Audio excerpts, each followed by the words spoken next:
So, good morning, everybody, and thank you for being here today. Uh, for those of you that know me, my name is Fernando Gil Enseñat, a former Housing Secretary of Puerto Rico, now probably chairman of the board for the Puerto Rico Electric Power Authority. But today I joined these talks as a member of the Bipartisan Policy Disaster Reports Task Force. I'm honored to be here today as the member of the BPC task force. And for those of you that may not be familiar, what the Bipartisan Policy Center, or BPC, stand for, is a policy research and advocacy organization in Washington, D.C., committed to working with members of all parties to achieve long-term policy reforms. As well as you know, Puerto Rico still faces significant obstacles to achieving a full recovery nearly 6 years after Hurricane Maria made landfall. Our experiences here illustrate the challenges that persist in the federal disaster recovery system, and however, it's imperative to look beyond challenges and work to ensure that Puerto Rico and other places like it can benefit from the full promise of recovery. That is what we're here today. This discussion is an opportunity to collectively understand the state of the ongoing recovery, as well as the potential opportunities to make federal disaster assistance to Puerto Rico more timely and equitable, hence impactful. Today, we're honored to be joined by our governor, Pedro Pierluisi Urrutia, and we'll have the opportunity to hear from him of the state of disaster recovery here in Puerto Rico and his ideas on how to make a federal disaster response and recovery programs work better for families and communities that need them. He will be joined by an adopted daughter of Puerto Rico, Ms. Pamela Patenot, that is the former United States Department Housing Secretary and Urban Development, and is currently a fellow member of the Disaster Response Task Force, as well as BPC Board of Directors. BPC and the Disaster Reform Task Force appreciate your leadership and the work you both continue to do to promise the disaster recovery Puerto Rico needs. I would also like to have a moment to recognize the presence of the Housing Secretary of Puerto Rico, Mr. William Rodriguez, also the Lieutenant Governor of Puerto Rico, Mr. Omar Marrero, and as well as Blanca Fernandez, who is the Executive Director for the Housing Finance Assistant. And with further ado, please, Ms. Patenot and Governor, join us here. Thank you.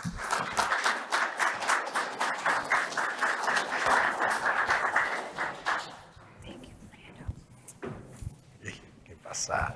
Muy bien. Good morning, Governor. Good morning. Thank you so much for joining us today. And thank you to our audience, especially our Lieutenant Governor and our Secretary of Housing and our HFA Director, Blanca. Blanca's right here. We have a viewer audience too watching us from around the country, and we are just so delighted, the Bipartisan Policy Center, to be hosting you here, or I suppose you're hosting us, Governor, because we're in your beautiful Commonwealth of Puerto Rico. So, Governor, you've had an amazing career, both in the public and private sectors.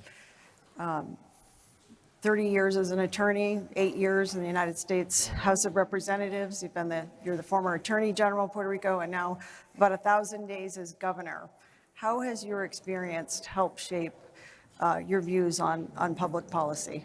Well, thank you first. Thank you, Pamela, for chairing this event, being part of the Bipartisan Policy Institute, and actually engaging in terms of Puerto Rico's recovery and reconstruction, providing us with recommendations and so on. So I will enjoy this conversation with you.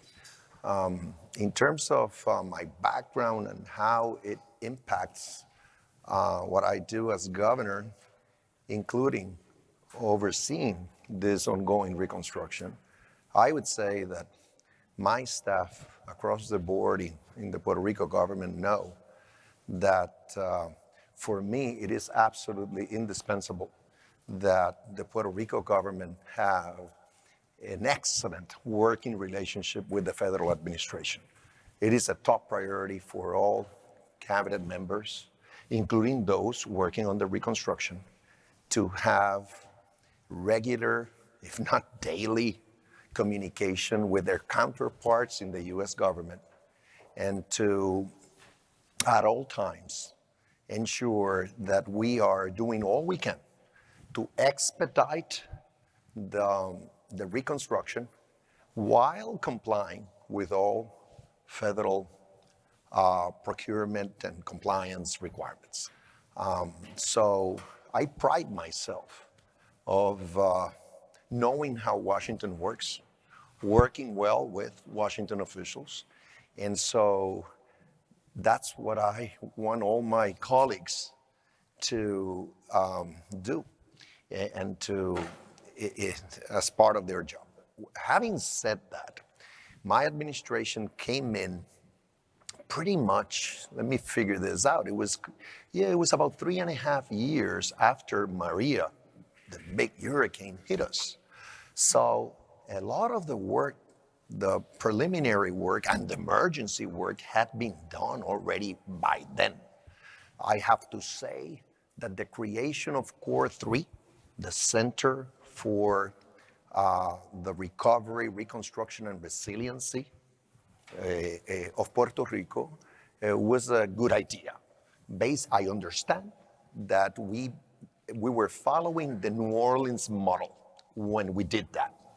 And so Manuel Lavoy, whom I appointed for that job, continued leading Core 3 and improving it, meaning, among other things, streamlining what Core 3 does, reducing the steps before an actual disbursement of federal funds happens. And so I have to say that off the cuff. Another thing that Manuel Lavoy accomplished with my support was to encourage FEMA to speed up what they call the FAST program. FAST program is what FEMA created for the energy, water and sewer, housing, and there's a last category that I am missing at the moment. It's 4 categories of projects. And I have to say that at one point, I was speaking with a top FEMA official, and I said, you know what? This FAST program is not fast enough. We have to do something about this. One area there, and I will not try to belabor this because I know we'll keep talking as we go along, but I'll say one. One area I politely complained about was this EHP process that FEMA goes through, Environmental Historic Preservation Review. And one thing I have pointed out, which I'm not sure has been done already, is for FEMA to rely on that type of work on the part of sophisticated subrecipients or contractors of subrecipients. Let's say, for example, LUMA in the area of transmission and distribution of energy, or the Water and Sewer Authority with its contractors in that area.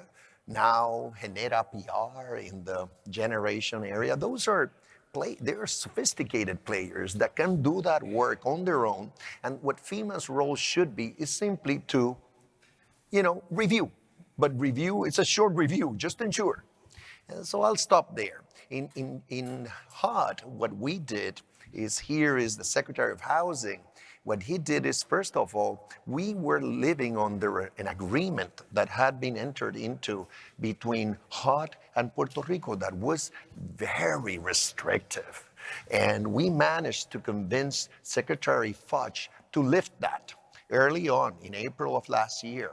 And since then, the flow of CDBG, DR funds has improved quite a bit. I'll stop there. One thing we did in those programs in which we were creative was we created the Home Assistance Program. We'll talk about it in a minute, and that has been a total success. We're using CDBG DR funds to not only repair homes that were damaged by Maria, but also make them really resilient by installing solar panels, water cisterns, and batteries on them. which is great. It's another very creative, avant-garde approach on the part of the government of Puerto Rico. And one thing I left out that I am proud about, and I should say, and I'll stop for real now, is what Lavoy started doing with FEMA. He proposed creating the Working Capital Advance Program.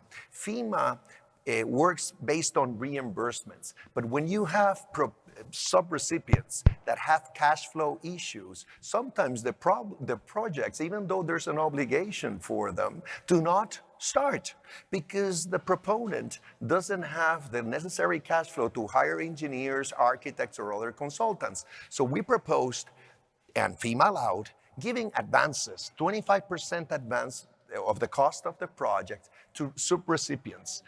Lavoy did that with Core 3 FEMA, and William Rodriguez, our Secretary of Housing, followed those steps, proposed the same to HUD, and now HUD is allowing it for some of the programs. So I'll stop there. So short of it, having an excellent working relationship with the federal government is top priority for my administration.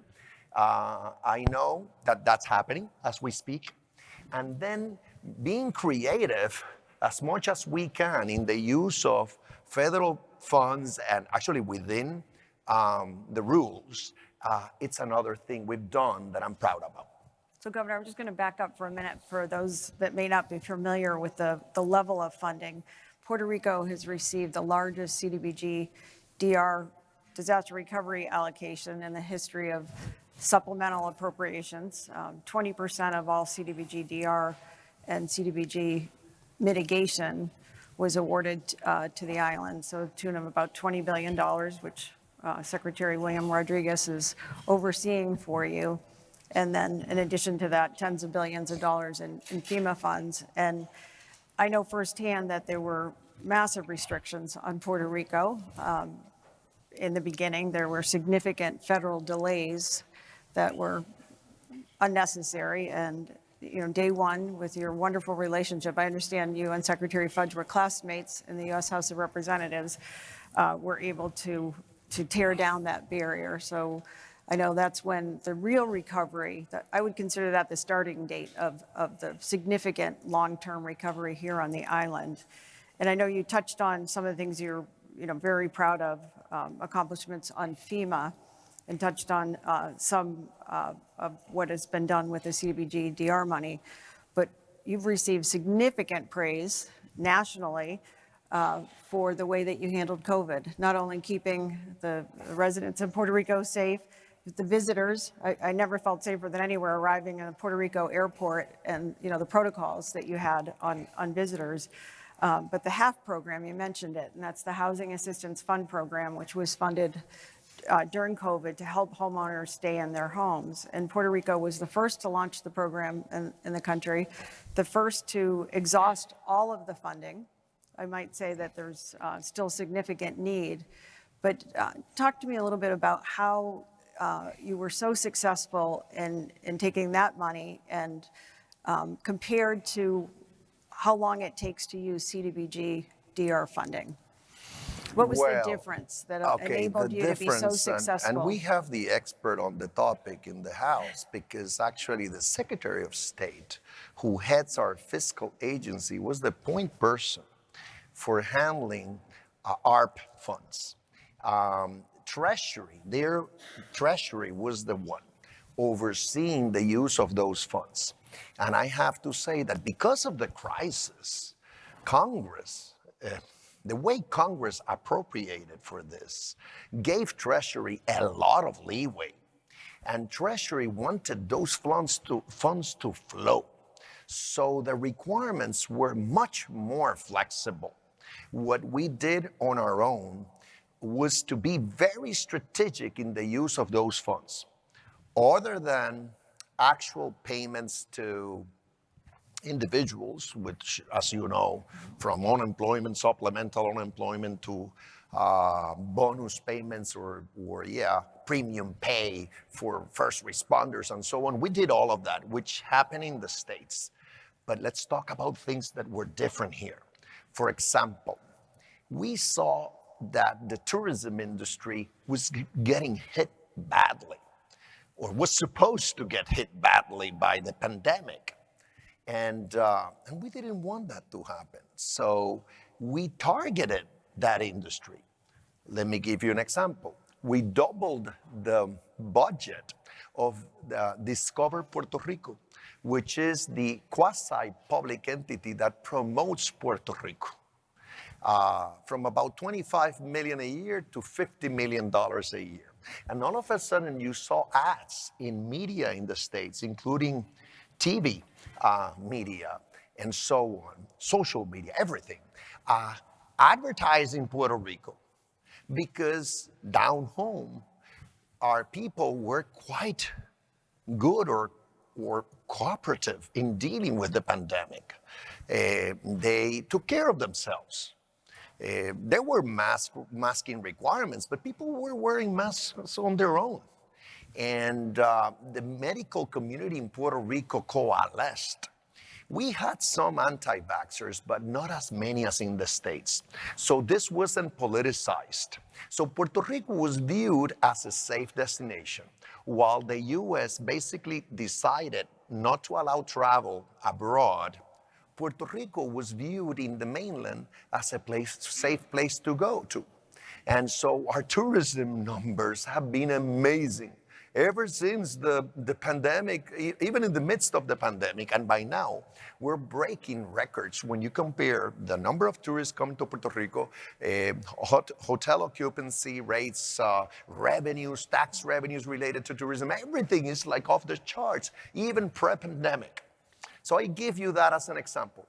Another area we targeted with the use of ARP funds is, for example, entertainment, the entertainment industry in Puerto Rico.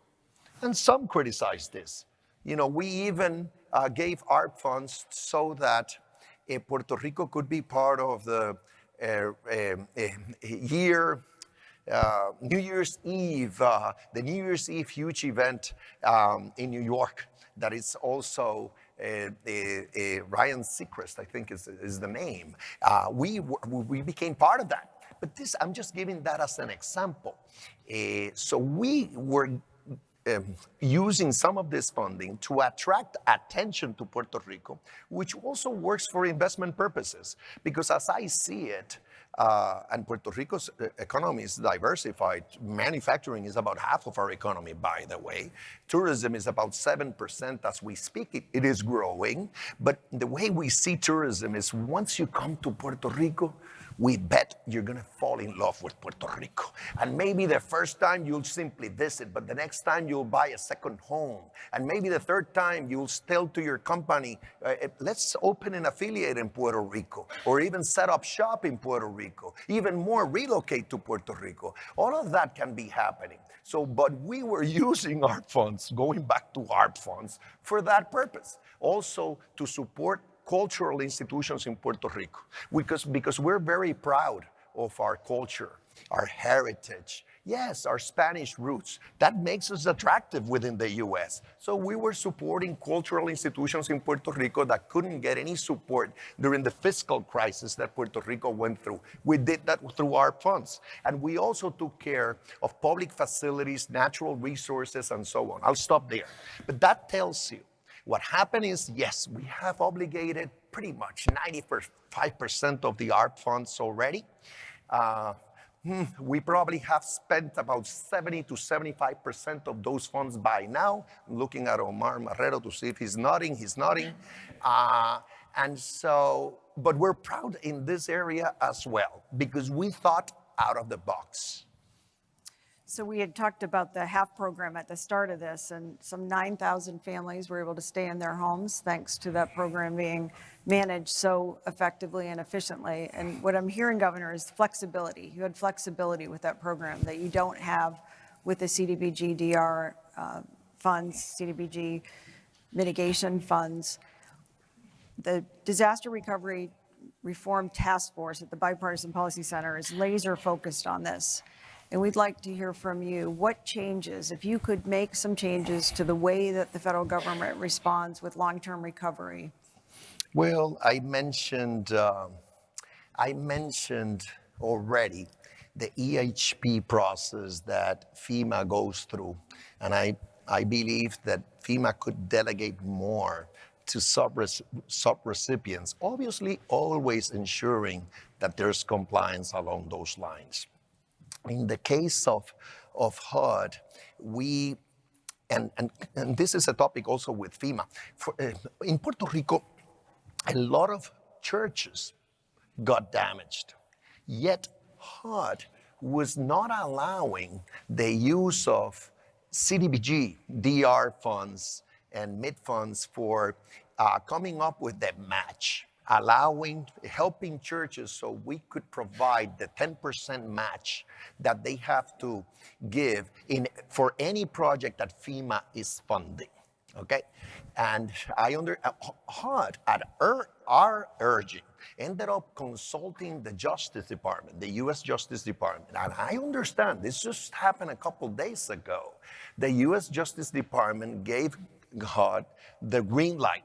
So now we'll be able to assist churches that got a lot of damage, not only the church themselves, but also the related entities that provide services to the community at large. Another thing we were doing with FEMA, which is related, we were asking FEMA, since there's this 10% match requirement, we were saying, why not allowing us to give you a global match? Meaning, if I have, just to pick a number, $20 billion yet to spend under Section 428 of the Stafford Act, allow us to come up with the $200 million for the 10% match that the federal government is requiring on us on our own. Simply allow us to fund totally, let's say 20 projects worth $10 million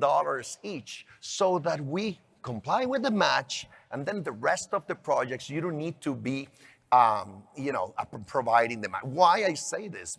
We were proposing this because since HUD, well, for two reasons. HUD has different requirements than FEMA. So, and when you use HUD funds, CDBG DR funds or CDBG MID funds for the match, you need to comply with HUD requirements while complying with FEMA requirements for the balance, for the 90%. The global match, the beauty of the global match, which I have to say FEMA is allowing for the fast projects, but not for the rest. And I'm insisting that they should allow it for all of the projects. The beauty of it is that you only have to comply with one set of requirements, either FEMA's or HUD's. So it's, that's another tidbit that is still pending that could help. One thing, let me see another one. This is important. I just came from a meeting of governors in the States. And this one, I am proposing on behalf of all governors. FEMA is using, in Puerto Rico, what I mentioned before, Section 428 of the Stafford Act. The difference between Section 428 and 406, now I'm looking at Manuel Lavoy, so in case I misspeak, you alert me, is that 428 basically gives you more flexibility so long as you live with a hard cap that FEMA imposes on you on the project. Meaning, once you give FEMA the scope of the work, whatever, you submit the project and so on, and you agree on an estimate of the cost of this project with FEMA, then you get all this funding, and you can actually change the scope of the project along the way, so long as, and even substitute the project for another one, so long as you do not exceed the cost, the hard cap that is imposed on you. It sounds good on principle. Now let me tell you the problem. The estimates in the case of Puerto Rico were agreed on, by and large, end of 2019. And what happened since then? Extraordinary inflation, not foreseen by anybody. Even though when the cost estimates were done, they were looking at inflation, and it was taken into account, and including labor shortage, the cost of labor and so on. Nobody envisioned that we would have the kind of inflation we were having up to 8% just last year. Now finally it's coming down to 3%. So we've been insisting that FEMA should be taking a hard look back at those estimates and adjusting them for inflation purposes. FEMA would like to see some language coming from Congress. That's where I come in, my background. So I have been approaching appropriators in Congress, in the Senate, so that hopefully, whenever when the appropriations bill is approved by Congress, appropriating the funds for FEMA, there's going to be some language in the report that accompanies the bill, basically directing FEMA, adjust the 428 program costs due to inflation throughout the nation. I understand that FEMA is reacting positively to this. That's wonderful. And is asking Manuel Lavoy here in Puerto Rico to give FEMA more data to support our request, which is a valid request. Think of it this way. If we were given $100 million for a project back in 2019, probably that means that we only have $80 million today. It's like having, you need to revisit the scope of that project to the tune of about 20%. That's not acceptable. That wasn't the intent. So that's another area where I believe Puerto Rico is contributing to the way these programs work in the nation at large. And Governor, as you know, the CDBG-DR program is not authorized. It's not a permanent program yet. You're right. The federal government has been using it for nearly 30 years. $100 billion has been appropriated by Congress. Are you in support of the program being authorized, becoming a permanent program? Yes. So we don't have to rewrite the rules every time we have a disaster? Loud yes. Okay, wonderful. Because we're seeing it with Fiona. I believe William Rodriguez is working on this, trying to get a better, a larger amount for Fiona, which was the hurricane that hit us last September. And I agree. With FEMA, you don't have that issue because FEMA has like a yearly appropriation for all the agency, including its federal disaster programs. And so it's not the same. And the programs that were developed under Fernando Hill's leadership when he was secretary, and now William implementing the programs, it's one of the most comprehensive recovery programs, certainly with $20 billion, but for economic development, work for housing, obviously affordable housing being a high priority for you, and infrastructure. Recently, I saw you on Morning Joe, and you talked about workforce development. You talked about creating these digital jobs. Is the island ready? Because I think we're just on the verge of seeing massive construction underway. Is the island ready, the workforce ready to take on this much work?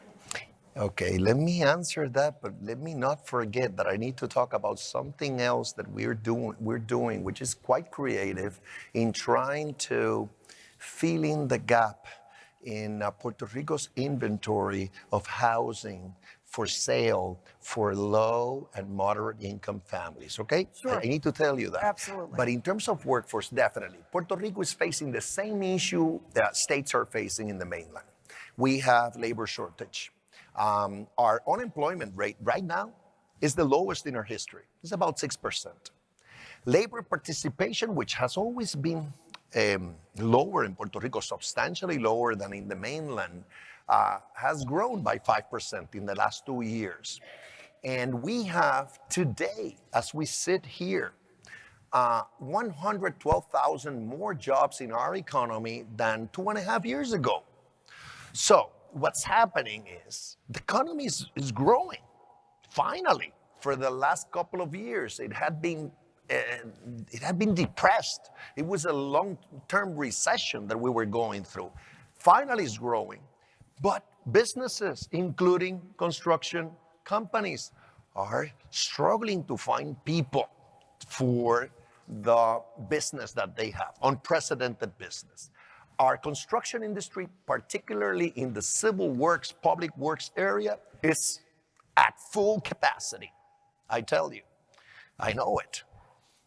We some of the bids, we're struggling to find the contractors, or they tell us, I can do it, but 3 or 4 months down the road. That just happened. We are fixing PR1. This is a big highway in Puerto Rico between Calle and Salinas. We had to delay it, the announcement and everything for the groundbreaking of the project for 3 or 4 months because the contractor was swamped. Okay, so that's happening. Vivienda, Housing Department, is spending some of the CDBG-DR funding for workforce training for construction laborers, among other areas. And the Associated General Contractors AGC in Puerto Rico is trying to do the same, as well as some construction unions are trying to do the same. I am telling the Highway Authority in Puerto Rico, the Water and Sewer Authority, I'm all for our local contractors, but I'm telling them, make sure that when you come up with these bids, you invite U.S. mainland contractors. One thing I didn't tell you is we raised the minimum wage in Puerto Rico. And when I did that as governor, I had some criticism of coming from the private sector. It lasted very little, not long, because everybody's paying much more than the minimum wage in Puerto Rico, including in the construction area. You know, the wages are way up. By executive order, I am requiring that skilled workers need to be paid $15, a minimum of $15 an hour, which is pretty high for Puerto Rico, in all construction projects using federal funds in Puerto Rico. And so we're doing all we can. I understand some U.S. mainland companies are bidding and are bringing some personnel from the U.S. I know, this is anecdotal, but I know that Puerto Ricans are coming back. I see that migration is leveling. The out-migration is pretty much not happening like years back. The last 2 years, pretty stable. The issue we're facing on migration is our birth rate is too low, which is happening in Europe and some places in the mainland, in the U.S. mainland. So that's a challenge too. So I agree, that's a challenge, meaning having the capacity to do all this that we have to do in terms of improving our infrastructure from one year to the next. Forget it. In fact, I should say this now. It's a good juncture. People say, oh, this is not going as fast as it should. It's been already 5.5 years since Maria. Well, let me tell them. Compare Puerto Rico with New York and New Jersey after Sandy. Compare Puerto Rico with New Orleans after Katrina. Do that. Even compare Puerto Rico with Florida after Irma. And what you'll see is that timeline is comparable, that we're doing as well or better. So sometimes you get criticism just because people are uninformed. They just simply say, hey, I want this to happen overnight. No, when you look at those places, they have taken up to 15 years to spend all the funding they got from FEMA. I don't say HUD because HUD didn't start this CDBG-DR MID program until recently, it wasn't. But so in the case of Puerto Rico, it's been 5.5 years or so up to now. Easy. It's going to take us 8 more years, could be as much as 10. I hope it's more like 8 to finish spending all the funding that we have available for all kinds of things. Improving highways and repairing highways, water and sewer facilities, the grid. Oh my goodness, our grid, which is a pain. It's one of the few things that keep me awake at night every now and then, among other things. So that's the scope. That's really what we're dealing with. But this is top priority for us, and we'll continue pushing the ball. This has taken, I'm convinced, this has taken a life of its own. There's nothing stopping the reconstruction of Puerto Rico. And again, I'm proud of what we've done so far. It's important that we keep pushing, but we'll do so. And Governor, you wanted to talk about affordable housing and what you're doing here on the island. Yeah, look, this is great. Because what we did in housing just recently, look at this. We have an issue in Puerto Rico. Builders are not building what we call social interest housing, affordable housing. And the reason is because there's a law in Puerto Rico that sets a cap. If they want tax incentives to do these projects, which is what we give builders to do affordable housing in Puerto Rico, they need to live with a cap, a hard cap on the cost of each unit they build. Right now, the cap is too low. For single family homes, it is roughly $140,000. For multifamily units, it is roughly $200,000. I introduced the bill because this was worked at the housing department here, William and the team, and the Home Builders Association working with us, the Builders Association. We introduced the bill raising those caps to basically $200,000, $210,000 for single family units, and $250,000 for multi-family units. House of Representatives in Puerto Rico approved it, the Senate hasn't. So for whatever reasons, I'm upset about it, but I'm usually tranquilo, like you say, but I am upset about it because I have builders saying I cannot build those homes, we're lacking inventory, which I agree. So what we did, since we're coming up with the programs for the use of the MIT funding, the CDBG mitigation funding, William and the team, at my urging, came up with this program that we're getting proposals. We're about to close the first phase this week, telling builders, we will buy units from you in flood areas or areas where we need to mitigate, where we need to relocate people. And we know that we have people, for example, with vouchers, CDBG, DR vouchers to relocate. And so we basically approached builders and said, we need 200 units in Mayagüez. That's not the number, but whatever. 300 units in Salinas. These are the kinds of units we have. I understand it's 3 bedrooms, two bathrooms, whatever, square feet, probably like 1,500 square feet.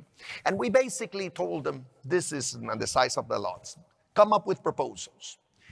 Our goal in this first phase is we allocated $1 billion of CDBG MIT funding for this with HUD's blessing. Our goal in this first phase is to at least get proposals for $500 million worth of projects. And I think we will be able to accomplish it. And then we'll do a second round. But if you look, and the hope is, or the goal is, to come up with 3,000 units of affordable housing throughout Puerto Rico, using CDBG MIT funds. I'm not sure whether this is being done in the mainland, but it makes all the sense to do in Puerto Rico. I think this will be the first time with CDBG mitigation. Do for that. Another one we did, which HUD had never decided to fund a major highway project because HUD thought that is the Federal Highway Administration or Authority. But it's infrastructure. So we proposed using CDBG MIT funding for finishing what's called PR10 in Puerto Rico. It's a highway connecting north and south in the center of Puerto Rico. And it's a lifeline because even though it's just 7 kilometers or 8 kilometers long, it is in an area that is mountainous, that it takes much longer to go through existing roads. And after Maria, it was all blocked. So communities were isolated in that area just because they didn't have a highway like the one we're proposing. Well, HUD gave us the blessing. We are ending now the comment period, the public comment period we did, because an EIS was done for this road way back by the Federal Highway Administration. And you might ask me, and why did the Federal Highway never fund this? It is so costly, this one in particular. It costs $550 million to do. And we get in Federal Highway funding yearly $150 million. So, I mean, the only way we could do this road is to simply say, let's not do anything else in terms of highways for 4 or 5 years and do PR10. So what we're doing, again, Being bold, but being real is like doing a project that has been pending since the late 70s with the CDBG MIT. The short of it is disasters happen in America, but you have an opportunity to come back, to build back better, working with FEMA, working with HUD. Out of a disaster, you have an opportunity to rebuild your area and make it more resilient, make it more reliable. And that's our goal. And I'm sure it's going to happen. Governor, I know we're running out of time here, but looking back, so we're fast forward 10 years from now, and you look back on your time as governor, what will you be most proud of in terms of the recovery? What a question. I'll say something else, but to start, and then I'll answer that. Okay.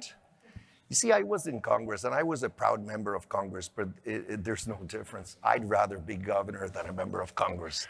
When you're a governor, you can execute, you can accomplish things, even with all the bureaucracy. Every now and then, we go through, and we help people from one day to the next, and that makes me so proud, okay? So now, let's talk about whenever. Yes, I stopped being governor, and then I look back. I would say the rebuilding of Puerto Rico would be probably the thing that would make me more proud.